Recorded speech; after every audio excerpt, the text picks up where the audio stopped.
मीनाज किचनमध्ये आपल्या सर्वांचं पुन्हा एकदा स्वागत. आपण माझ्या पहिल्याच रेसिपीला भरभरून प्रतिसाद दिलात त्याबद्दल आपल्या सगळ्यांचे आभार.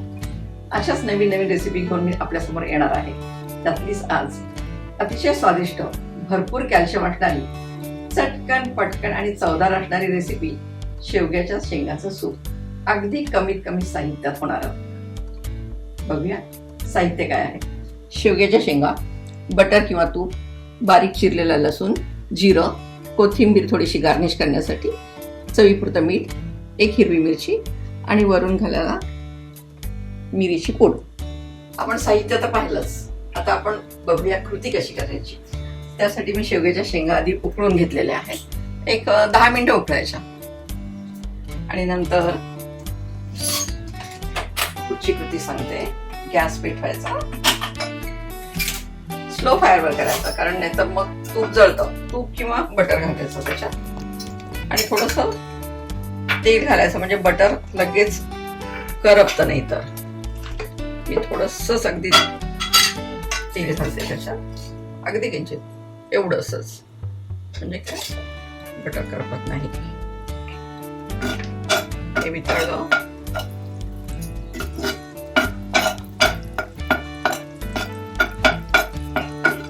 घालायचं लसूण बारीक कापलेला. लसूण थोडासा परतायचा, जास्त नाही परतायचा. आपण अगदी त्याला ब्राऊन नाही करायचा. जिरं,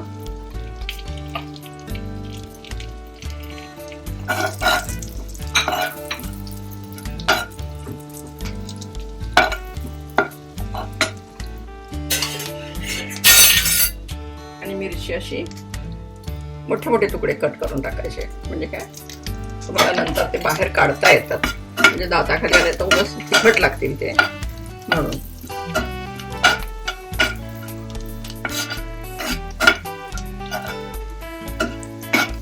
अगदी एवढंच.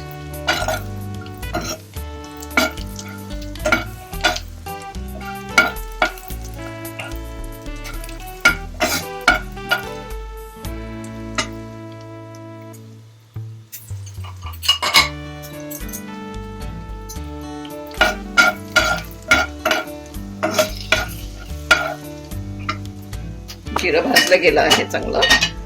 आणि आता ह्या शेवग्याच्या कटलेल्या शेंगा त्यात आपण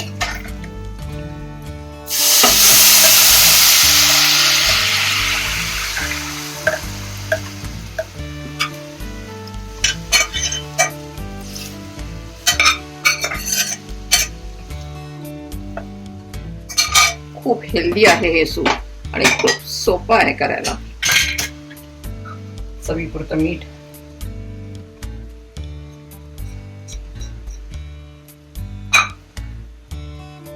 आणि छान थोडीशी त्याला वाफ द्यायची, म्हणजे उकळू द्यायचं थोडंसं, म्हणजे सगळं त्याच्यात लसणाचा फ्लेवर उतरतो त्याच्यात.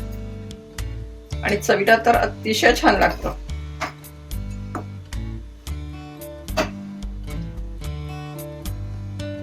ती चटकन होतं बघा.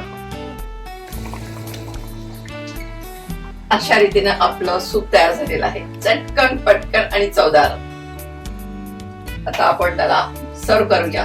थोडीशी मिरपूड आणि कोथिंबीर टाकून गरमागरम सूपचा आस्वाद घेऊया.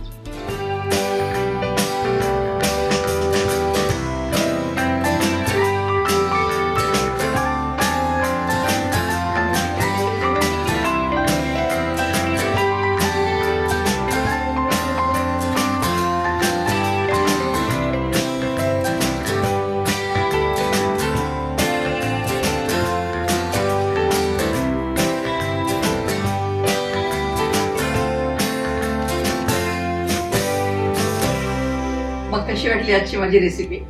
चटकन पटकन आणि चवदार, कमीत कमी साहित्यात होणारी ही रेसिपी, अतिशय हेल्दी, भरपूर कॅल्शियम असणारी.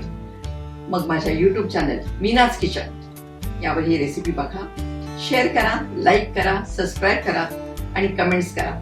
आणि हो, बेल आयकॉन दाबायला विसरू नका.